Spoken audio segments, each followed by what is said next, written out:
जय श्री राम। राम राम आप सबको स्वागत है एक बार फिर से श्री रामचरितमानस में।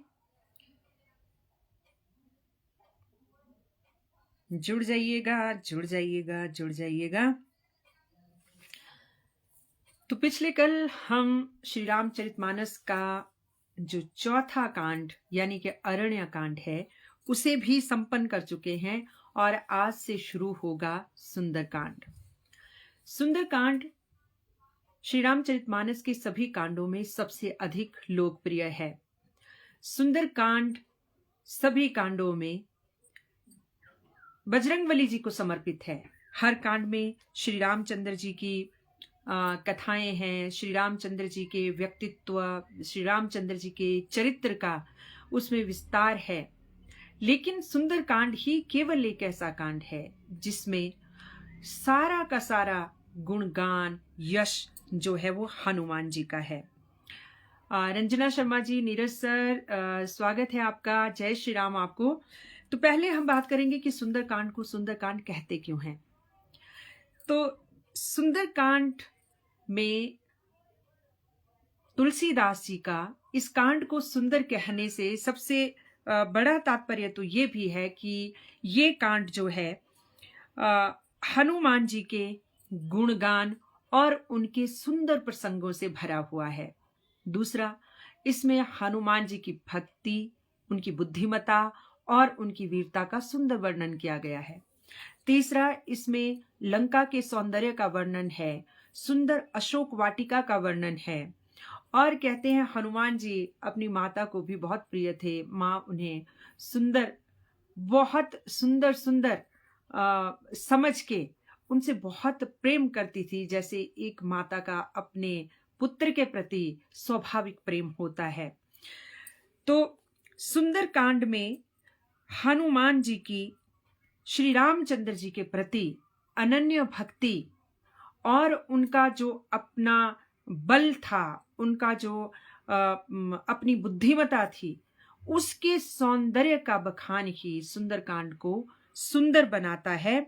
और यह कांड मंगलकारी कथा भी है। यह कांड और भक्तों के लिए जो है ये सब तरह से सुखदायी और कल्याणकारी है। और यह हनुमान जी के गुणगान के साथ, माता सीता के साथ उनके भावनात्मक जो एक भावनात्मक उनकी कड़ी बनती है, संबंध बनता है, उसका सुंदर वर्णन है। इसलिए इसको सुंदरकांड भी कहते हैं। उमा जी, जय श्री राम। जय श्री राम। नीरज सर सभी श्रोताओं को जय श्री राम कह रहे हैं। तो आज से सुंदरकांड शुरू करते हैं और सुनिएगा जरूर, क्योंकि बहुत सारे लोग हम में से सुंदरकांड पढ़ते तो हैं, लेकिन सुंदरकांड का अभिप्राय क्या है, इसमें कथाएं क्या हैं और इस कांड में क्या क्या हुआ है, ये कम पता रहता है क्योंकि हम इसके भावार्थ में जाते नहीं हैं। तो सबसे पहले मैंने क्या बताया कि सुंदरकांड हनुमान जी को समर्पित है। जो श्री रामचरितमानस के 7 कांड हैं उसमें से 5वां कांड सुंदरकांड हनुमान जी के लिए समर्पित। तुलसीदास जी मंगलाचरण के साथ शुरू कर रहे हैं और इसके सबसे पहले कोई भी कांड शुरू होता है तो तुलसीदास जी भगवान श्री राम का और भगवान भोले शंकर का पहले गुणगान करते हैं, उसके बाद ही वो आगे बढ़ते हैं। तो लिखते हैं, शांतम शाश्वत प्रमेय मनघम निर्वाण शांति प्रदम ब्रह्मा शंभु फणीन्द्र सेव्य मनीषम वेदांत वेद्यम विभुम रामाख्यम जगदीश्वरम सुरगुरुम माया मनुष्यम हरिम वंदे अहम करुणाकरम रघुवरम भूपाल चूड़ामणिम। इसमें शांत सनातन प्रमेय निष्पाक मोक्ष रूप परम शांति देने वाले ब्रह्मा शिव जी, शेष जी से निरंतर सेवित, वेदांत के द्वारा जानने योग्य, सर्वव्यापक, देवताओं में सबसे बड़े, माया से मनुष्य रूप में दिखने वाले, समस्त पापों को हरने वाले, करुणा की खान, रघुकुल में श्रेष्ठ राजाओं के शिरोमणि श्री रामचंद्र, जिन्हें जगदीश्वर कहते हैं, उनकी मैं वंदना करता हूं। कौन वंदना करते हैं? तुलसीदास जी। नान्यस प्रिया रघुपते हृदय मध्य सत्यम वदामी च भवान खिलंतरात्मा भक्तिम प्रयच्छ रघुपुंगम निर्भराम में कामादि दोष रहित कुरु मानसम च। हे रघुनाथ जी, मैं सत्य कहता हूं कि आप ही सबसे अंतरात्मा है और मेरे हृदय में आपको अपनी अंतरात्मा में बिठाने से और कोई दूसरी इच्छा नहीं। हे रघुकुल श्रेष्ठ, मुझे आप अपनी पूर्ण भक्ति दीजिए और मेरे मन को काम और दोषों से रहित कीजिए। और ये होना भी चाहिए कि हम जब किसी की प्रार्थना करते हैं, किसी की कथा कहते हैं, किसी की शरण में जाते हैं, किसी से अपनी कार्य सिद्धि के लिए जाते हैं, वो चाहे मनुष्यों में कोई श्रेष्ठ हो या फिर देवता हो, तो सबसे पहले तो हम उनकी विनती करते हैं, उनका मंगलाचरण करते हैं, उनका गुणगान करते हैं, ताकि उनका ध्यान हमारी ओर हो। तो श्री रामचंद्र जी की वंदना के बाद अब तुलसीदास जी हनुमान जी की वंदना करते हुए कहते हैं, अतुलित बलधामम हेम शैलाभ देहम धनुज वन कृशानुम ज्ञानीनाम ग्रगण्यम सकल गुणिधानम वानराम धीशम रघुपति प्रिय भक्तम वात जातम नमामि। अब कहते हैं कि अतुलित बल धामम, हनुमान जी के लिए अतुलित बल धामम, अतुलित बल के धामा, हेम शैलाभ देहम, और सोने के पर्वत के समान कांति युक्त शरीर वाले, धनुज वन कृशानुम, दैत्य रूपी वन के लिए अग्नि के समान, ज्ञानी नाम अग्रगण्यम, और ज्ञानियों में अग्रगण्य आगे, सकल गुण निधानम, संपूर्ण सर्व गुण संपन्न, वानराणाम धीशम, वानरों के स्वामी, रघुपति प्रिय भक्तम, रघुपति के प्रिय भक्त, वात जातम नमामि, वात यानी कि वायु, जातम से जन्म हुए, वात जातम यानी कि वायु से जन्मे हुए पवन पुत्र, मैं आपकी वंदना करता हूं। अब वंदना कर ली, अब आगे कथा शुरू होती है सुंदरकांड की। जामवंत के वचन सुहाए, सुनि हनुमंत हृदय अति भाए, तब लगी मोहि परखेउ तुम भाई, सही दुख कंद मूल फल खाई। अब जामवंत जी ने अरण्य कांड के अंत में हनुमान जी को उनकी शक्ति की याद दिलाई थी और कहा था कि तुम अतुलित बलधामा हो और तुम ही श्री रामचंद्र जी का ये कार्य कर सकते हो। तो जामवंत की वो बात याद करके हनुमान जी को बहुत अच्छा लगा और उनके प्रिय वचन उनके बहुत मन भाए। और अब वो क्या कहते हैं सब वानरों से, भाई अब तुम लोग दुखी मत हो, जब मैं सीता जी का पता लगा के आता हूं समुद्र पार जाके, और तब तक कि मैं वापिस आऊं, आप लोग कंद फूल मूल वगैरह खाना और चिंता मत करना, दुखों से परे रहना। ये हनुमान जी कहते हैं सभी वानरों को। जब लगी आवो सीता ही देखी, होई काजु मोहि हर्ष विशेखी, यह कही नाई सबन्यू कहूं माथा, चलियो हर्षि हिय धरी रघुनाथा। जब तक मैं सीता जी को देख के ना लौट आऊं, क्योंकि हनुमान जी को सिर्फ सीता जी का पता लगाने के लिए भेजा गया था कि कहाँ हैं, किस हाल में हैं। तो वानरों से कहते हैं जब तक मैं उनका पता लगा के ना आ जाऊं, काम अवश्य होगा, मुझे बहुत हर्ष हो रहा है, मन में अच्छी भावनाएं आ रही हैं। यह कहकर सबको मस्तक नवाकर हृदय में श्री रामचंद्र जी को धारण करके हनुमान जी हर्षित होके चल पड़े। सिंधु तीर एक भूधर सुंदर, कौतुक कुदी चढ़े ता ऊपर, बार बार रघुबीर संभारी, तरक्यू पवन तय बल भारी। समुद्र के तीर पर, समुद्र के किनारे एक बहुत बड़ा पर्वत था। तो सबसे पहले तो हनुमान जी खेल ही खेल में उस पर्वत पे कूद पड़ते हैं, उस पर्वत पे चढ़ जाते हैं और बार बार श्री रामचंद्र जी का स्मरण करके वो उस पर बड़ी तेज वेग से उछले और उसके ऊपर खड़े हो गए। जेहि गिरी चरण दई हनुमंता, चलियो सो गोपाल तुरंता। अब हनुमान जी क्योंकि अपनी शक्तियों को याद कर चुके थे, बचपन में हनुमान जी को श्राप था ऋषि मुनियों का कि जब तक कोई तुम्हें याद नहीं दिलाएगा कि तुम्हारे अंदर क्या क्या शक्तियां हैं, तुम्हें अपनी शक्तियां याद नहीं आएंगी। अब जामवंत जी ने हनुमान जी को उनकी शक्तियां याद दिला दी और वो इतनी वेग से उस पर्वत के ऊपर चढ़े, उछले कि उनके उछलने से उन्होंने, उनका जो शरीर था, उसका भार था, वो पर्वत ही समुद्र के अंदर धस गया। जिमी अमोघ रघुपति कर बाना, यही भांति चलियो हनुमाना।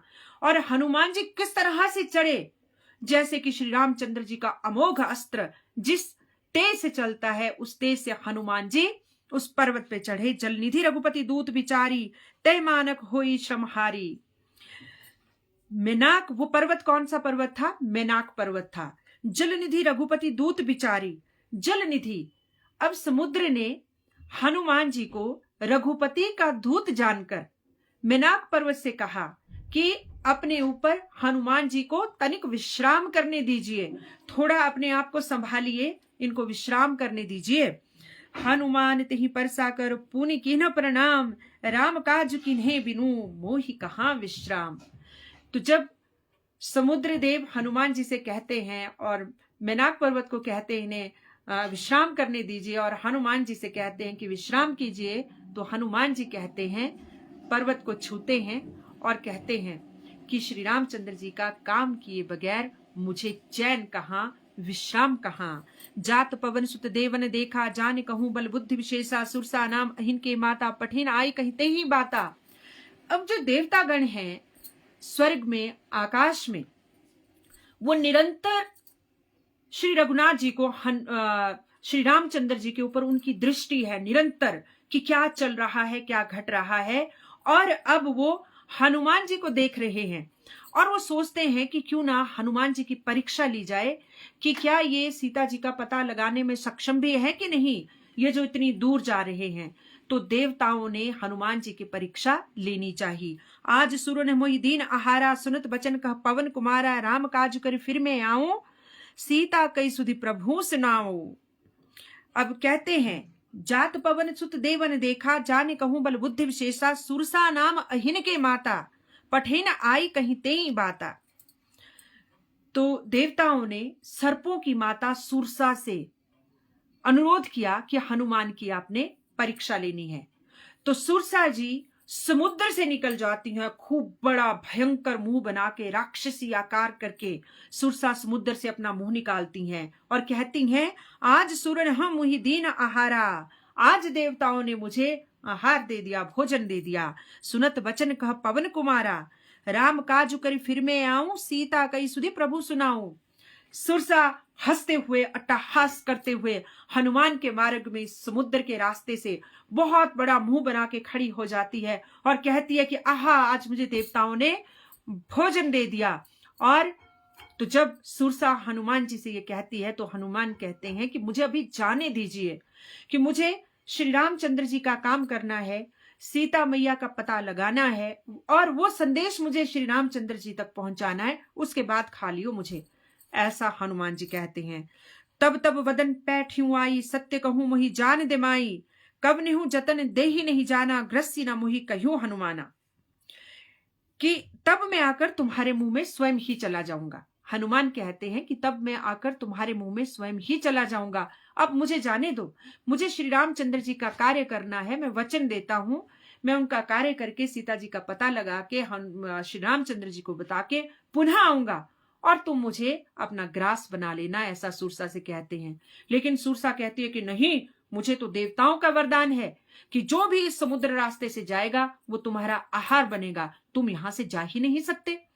जोजन भरित ही वदनु पसारा, कपितनु कीन दुग्नु विस्तारा, सोरह जोजन मुक्त ही ठयु, तुरंत पवन सुत 32 भयु।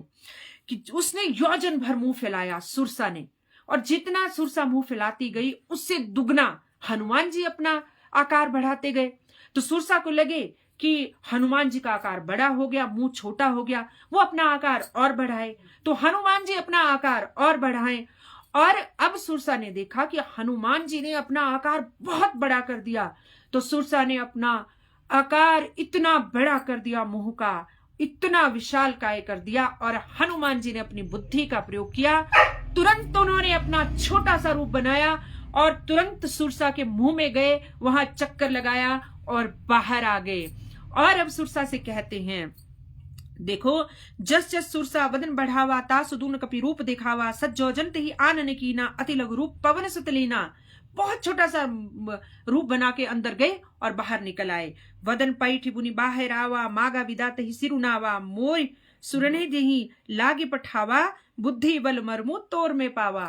अब हनुमान जी कहते हैं कि हे सुरसा माता, मैं तुम्हारे मुंह में चला गया और जो देवताओं ने तुम्हें वरदान दे रखा है कि जो भी यहां से जाए वो तुम्हारे मुंह का ग्रास बनेगा, तुम्हें बन भी लिया, अब तुम्हारी भी रह ली, मेरी भी रह ली, अब मैं चलता हूं, मुझे जाने दीजिए।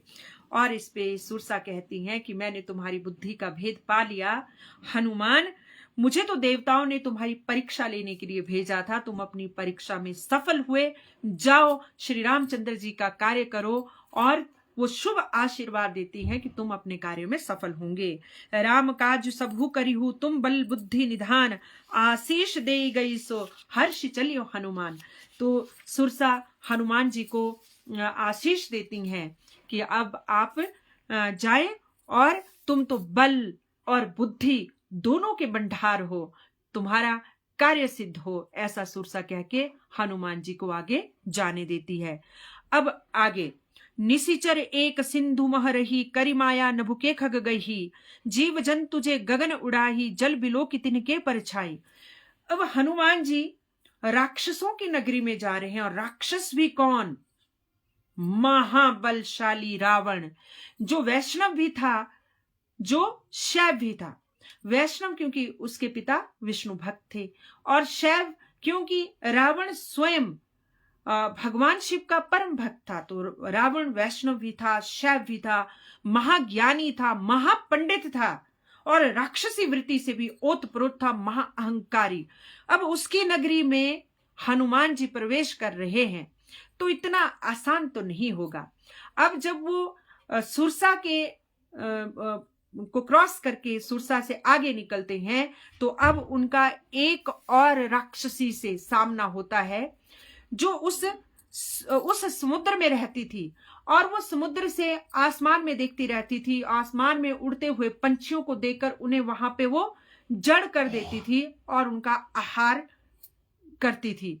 तो अब सुरसा की नजर आसमान पे समुद्र के ऊपर से उड़ते हुए हनुमान जी के ऊपर गई, तो वो सोचती है कि है ये क्या जा रहा है।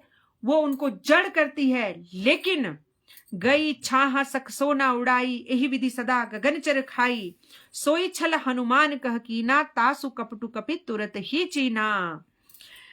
अब उसने हनुमान जी के साथ भी वही किया जो पक्षियों के साथ करती थी, क्योंकि वो शुक्राचार्य की सानिध्य में थी। शुक्राचार्य राक्षसों के गुरु हैं, और रावण के समुद्र में वो रहती थी। शुक्राचार्य का आदेश था उसको कि तू समुद्र में रहेगी, और कोई भी समुद्र को पार ना करे, कहीं कोई लंका में ना आए। इसलिए जो भी समुद्र के वीर से जाता था वो उसका भक्षण कर लेती थी। लेकिन हनुमान ने उसको पहचान लिया, और ताही मारी मारुत सुत वीरा, उसको मार डाला हनुमान जी ने। बारिधि पार गयु मत धीरा, और उसको मार के समुद्र के पार हो लिए। तहां जाई देखी वन शोभा, गुंजत चंचरीक मधुले लोभा। अब जब वो समुद्र पार चले जाते हैं, तो वहां की अनुपम शोभा देखते हैं। अब जैसे मैंने आपको शुरुआत में बताया कि इस कांड का नाम सुंदर कांड क्यों है, इसके बहुत सारे कारण हैं। एक कारण ये भी है क्योंकि लंका बहुत सुंदर थी। उसके उद्यान, उसके बागीचे, उसका नगर, उसका महल, और यहाँ तक कि अशोक वाटिका, उनका सौंदर्य बहुत ही बढ़िया था, सुंदर थी। तो इसलिए ये कांड सुंदर हो जाता है। हनुमान जी सुंदर हैं, बल से, बुद्धि से, ज्ञान से, भक्ति से, तब भी सुंदर हो जाता है। फिर सीता मैया से मिलते हैं, उनके साथ सुंदर भावनात्मक उनका संबंध बनता है, तो भी ये सुंदर हो जाता है। इसलिए इस कांड में सौंदर्य ही सौंदर्य है। हर जगह का, प्रकृति का, महल का, कारीगिरी का, भावनाओं का, हर चीज का, भक्ति का सौंदर्य है। इसलिए ये कांड सुंदर हो जाता है। तो अब जब वो पहुंचते हैं, हनुमान जी देखते अत्यंत सुंदर लंका नगरी। नाना तरुफल फूल सुहाए, खग मृग वृंद देखी मन भाए, सैल विशाल देखिए कागे, तापर धाई चढ़ू भय त्यागे।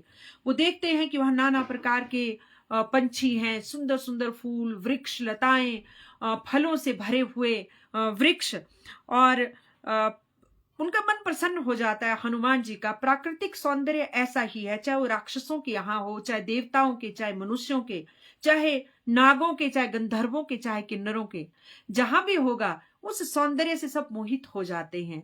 तो हनुमान जी बहुत प्रसन्न होते हैं वहां लंका का वो सौंदर्य देखकर, और एक विशाल पर्वत देखकर हनुमान जी उस पर चढ़ जाते हैं और सोचने लगते हैं अब योजना बनानी है। लंका तो पहुंच गए, समुद्र पार कर लिया, लेकिन अब लंका में प्रवेश कैसे किया जाए? इतना आसान है कि लंका में प्रवेश करना इतना आसान है कि कोई भी समुद्र से उड़ के आए और लंका पहुंच जाए और लंका प्रवेश कर जाए? ऐसा तो हो नहीं सकता। ऊमा ना कछु कपिके अधिकाई, प्रभु प्रताप जो काल ही खाई।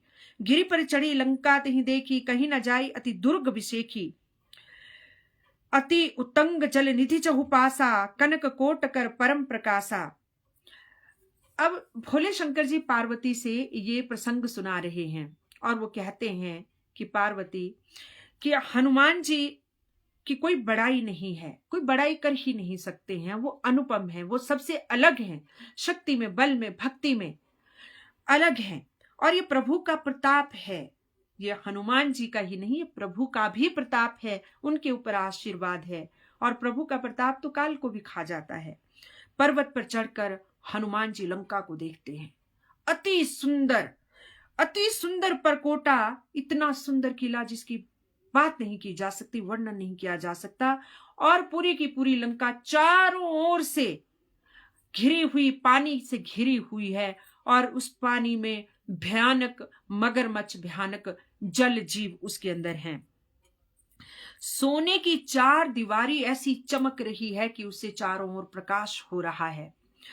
कनक कोट विचित्र मणि कृत सुंदर यतना घना, चौहुट हट सुभट बिंथी चारूपुर बहुविधि बना। गजबाजी खच्चर निकर पच्चर रथ बरुथन ही को गने, बहुरूप निश्चर जूत अति बलसेन बरनत नहीं बने। अब ये लंका की इसके सौंदर्य का वर्णन किया है। विचित्र मणियों से जड़ा हुआ सोने का परकोटा है, उसके अंदर सुंदर सुंदर घर हैं, चौराहे, बाजार, सुंदर मार्ग, गलियां, उपवन, बाग, तालाब सब सुंदर हैं। हाथी, घोड़े, खच्चरों के समूह, पैदल रथों के समूह, अनेक रूप के राक्षसों के दल हैं। उनकी बलशाली सेना का वर्णन ही नहीं किया जा सकता। वन बाग उपवन बाटिका सरकूप बापी सोहही, नरनाग सुर गंधर्व कन्या रूपवनी मनमोही। कहुमाल देह विशाल सेल समान, अतिबल गर्जही, नाना अखारे नह भिरही, बहुविधि एक एक नह तरजही।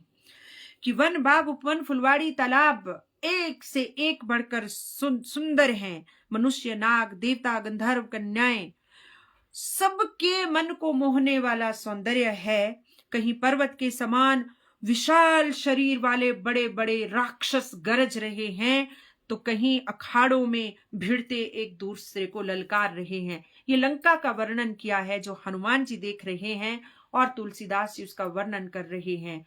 हनुमान जी एक पर्वत पे चढ़ के लंका का परीक्षण कर रहे हैं, निरीक्षण कर रहे हैं कि कहाँ जाऊं, सीता जी कहाँ होगी। और कोई भी व्यक्ति है, नई जगह जाता है तो उसको देखकर वो बहुत हैरान होता है। अब लंका के बारे में तो किसी ने सोचा ही नहीं कि समुद्र के पार भी कोई ऐसी नगरी है, क्योंकि रावण ने भी कभी नहीं सोचा होगा कि 100 योजन समुद्र को लांघ कर कोई यहां पहुंच सकता है। और जो पहुंचा है वो वहां का ऐश्वर्य देख के चकाचौंध है। कौन? हनुमान जी। करि जतन भट कोटहि विकट तन नगर, चहु दिशि रक्षहि, कहूं महिष मानुष धेनु, खर अज खल निशाचर बच्चही। कि भयंकर शरीर वाले वहां पे राक्षस हैं और कोई खच्चर खा रहे, कोई सुअर खा रहे, कोई भैंसे खा रहे, मनुष्यों को, गायों को, गधों को, बकरों को खा रहे। यही लागी तुलसीदास इन्हों की कथा कछु एक है कही, रघुवीर सर तीरथ सरे नहीं, त्यागी गति पे ही सही। अब हनुमान जी सोच रहे हैं कि देखो ये दुष्ट कितने निर्दयी हैं। गाय, बैल, भैंसे, मनुष्य और बकरे, इनको कच्चा ही खाए जा रहे हैं।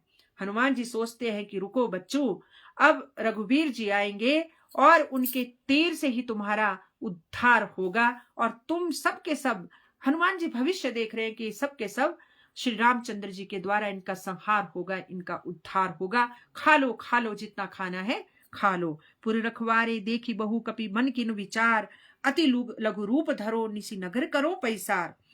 अब नगर के चारों ओर भयंकर बहुत बड़े बड़े पहरेदार हैं, राक्षस अति भयंकर, बलशाली, विराट, विशाल।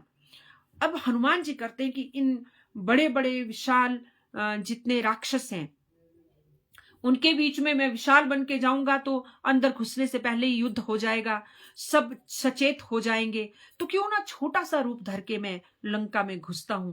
और हनुमान जी ने बहुत छोटा सा रूप बना लिया, अति छोटा रूप बना लिया, और वो लंका में प्रवेश करते हैं। अब देखिए, हनुमान जी ने हमेशा बल से ज्यादा बुद्धि को अधिमान दिया, क्योंकि अगर उन्हें बल का अभिमान होता तो वो उन बड़े बड़े बलशाली राक्षसों को देके उनसे 10 गुना बड़ा अपना रूप बना लेते। लेकिन उन्होंने बुद्धि को अधिमान दिया कि जहां बड़ा नहीं दिखना है, जहां बड़ा दिखने से कोई फायदा नहीं है, कोई लाभ नहीं है, वहां बड़ा दिख के क्या कीजिएगा।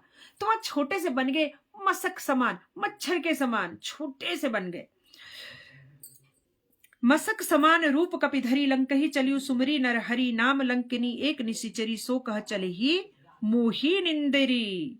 हनुमान जी मच्छर के समान छोटा सा रूप धारण करके अंदर चलते हैं, लेकिन वहां पे लंकिनी ने नामक एक राक्षसी पहरा दे रही थी, और वो हनुमान से कहती है, हा हा हा हा, तुम लंकिनी को धोखा देकर कहां जा रहे हो, पहले मुझसे निपटो, कौन हो तुम। जान ही नहीं मनमु सठ मोरा, मोर आहा जहां लागी चोरा, मुट्ठी का एक महाकपि हनी रुधिर बमत धरनी ठनमनी। तो वो कहती हैं कि मेरा आहार बने बगैर तुम लंका में प्रवेश नहीं कर सकते। लेकिन हनुमान जी ने एक मुष्टि का प्रहार किया, झुमाक, और लंकिनी खत्म। पुनि संभारी उठी सो लंका, जोरी पानी कर विनय सशंका, जब राव नहीं ब्रह्मावर दीना, चलत बिरंची कहा मोही चीना। अब जब लंकिनी हनुमान जी की मुष्टि का प्रहार पाकर नीचे गिरती है, उसके नाक से मुंह से खून निकलने लगता है, वो संभल के खड़ी होती है। अब उसे याद आता है ब्रह्मा जी का वचन, क्योंकि वो भी श्रापित थी और एक श्राप के वश ही वो राक्षसी बनी हुई थी। तो ब्रह्मा ने उसको कहा था कि जब किसी वानर के हाथों तुम्हारा वध होगा तो समझ लेना लंका यानी कि रावण, उसका अंत नजदीक आ गया है। तब चलते समय उन्होंने राक्षसों की विनाश की मुझे ये पहचान बनाई थी। वो हनुमान जी से कहती है, बिकल होसिते कपि के मारे, जब जाने सु निशिचर संघारे, तात मोर अति पुण्य बहुता, देखूं नयन राम कर दूता। कि तब तू बंदर के मारने से व्याकुल हो जाए। ब्रह्मा जी ने लंकिनी को कहा था कि जब तू बंदर से मार खाने पे व्याकुल हो जाए, तब समझ लेना राक्षसों का संहार हो जाएगा। और हे तात, मेरे बड़े पुण्य हैं जो मेरा वध आपके यानी कि श्री रामचंद्र जी के दूत के हाथों हो रहा है। तात स्वर्ग अपवर्ग सुख धरी तुला एक अंग, तूल नता ही सकल मिली जो सुख लव सत्संग। और हे तात, स्वर्ग और मोक्ष के सुखों को एक तराजू में पलड़े में रखा जाए तो भी वो सब के सब मिलकर उस सुख के बराबर नहीं हो सकते जो कि एक सत्संग से हो जाता है। प्रभसी नगर कीजे सब काजा, हृदय राखी कौशलपुर राजा, गरल सुधा रिपु करहि मिताई, गोपद सिंधु अनल सितलाई। अब जब भी हनुमान जी आगे चलते हैं तो हर जगह तुलसीदास जी ने क्या लिखा है कि वो श्री रामचंद्र जी को हृदय में रख के चलते हैं, श्री रामचंद्र जी को हृदय में रख के ही चलते हैं। हालांकि बलशाली हैं, सुरसा के मुंह से निकल के आ गए, और उसके बाद एक और राक्षसी का वध किया, उसके बाद लंकिनी का वध किया और लंका में प्रवेश कर गए, लंका के परकोटे में आ गए। लेकिन फिर भी विनयशील इतने कि जब भी अंदर आए तो श्री रामचंद्र जी के भरोसे आए, उनके चरणों में ध्यान रखते हुए आए, उनको सोचते हुए आए, उनसे प्रेरणा लेते हुए आए, उनसे आशीर्वाद लेते हुए आए। और श्री रामचंद्र जी ने कहते हैं कि जो श्री रामचंद्र जी के शरण में है उनके लिए विष अमृत हो जाता है, शत्रु मित्रता करने लगते हैं, समुद्र गाय के खुर के बराबर हो जाता है। कैसे? बहुत अथाह समुद्र है गाय का खुर। गाय जब चलती है, मान लो चिकनी मिट्टी पे चली है और चल के जो उसका निशान बनता है, कितना सा खड्डा बनेगा गाय के खुर का। तो जो श्री रामचंद्र जी का जिसके ऊपर आशीर्वाद है, उसके लिए वो समुद्र उस गाय के खुर से बने हुए खड्डे के बराबर हो जाता है। तो अब हनुमान जी ने बहुत ही छोटा रूप धारण किया और भगवान का स्मरण करके वो लंका में प्रवेश करते हैं। तो आज के लिए सुंदरकांड मैं यहीं तक इस प्रसंग का वर्णन करूंगी, लेकिन सुंदरकांड में जो हनुमान जी से सीखने वाली बात है, जो हमने अभी शुरू में जो पढ़ा, उसमें जो सीखने वाली बात है वो ये है कि नंबर एक तो वो श्री रामचंद्र जी की भक्ति से ओतप्रोत थे। नंबर 2, उन्होंने कभी भी मैं शब्द का प्रयोग नहीं किया। जो भी कार्य करते वो कहते कि श्री राम जी की कृपा से हुआ। नंबर 3, वो जो भी कोई कार्य करते तो श्री रामचंद्र जी को अपने हृदय में रख के उनका आशीर्वाद लेके उनको सोचते हुए उस कार्य को प्रारंभ करते और खुद से ज्यादा श्री रामचंद्र जी के ऊपर विश्वास करते। उनके सारे कार्य आगे चलते रहे, होते रहे, और उन्होंने कभी भी अपने बल के ऊपर अभिमान नहीं किया। और जब इंसान अहंकारी होता है और कोई सामने वाला उसे कहता है कि मैं ये हूं, और उसके जो विपरीत में खड़ा होता है कि तो मैं ये हूं। अब सुरसा अपना मुंह बड़ा कर रही थी तो उसके मुंह में प्रवेश ना कर पाए, तो हनुमान जी अपनी बुद्धि से अपना आकार उससे दुगना कर रहे थे। तो सुरसा को और दुगना करना पड़ता तो हनुमान जी चौगुना कर देते। सुरसा और दुगना करती तो हनुमान जी 8 गुना, 16 गुना, 32 गुना कर देते। जब सुरसा ने 32 गुना कर दिया तो हनुमान जी ने फिर अपनी बुद्धि का प्रयोग किया, अब और बढ़ाने की कितना बड़ा होते, क्योंकि उन्होंने देख लिया था कि सुरसा भी और बड़ी होती जाएगी, मैं भी और बड़ा होता जाऊंगा, तो खेल खत्म ही नहीं होगा। तो उन्होंने अपना रूप फटाफट छोटा कर लिया और उसके मुंह का परिक्रमा करके बाहर निकल आए, क्योंकि सुरसा ने कहा कि मुझे देवताओं से यह आशीर्वाद है कि जो भी इस समुद्र को लांघेगा वो तुम्हारा आहार बनेगा, तुम्हारे मुंह में जाएगा ही जाएगा।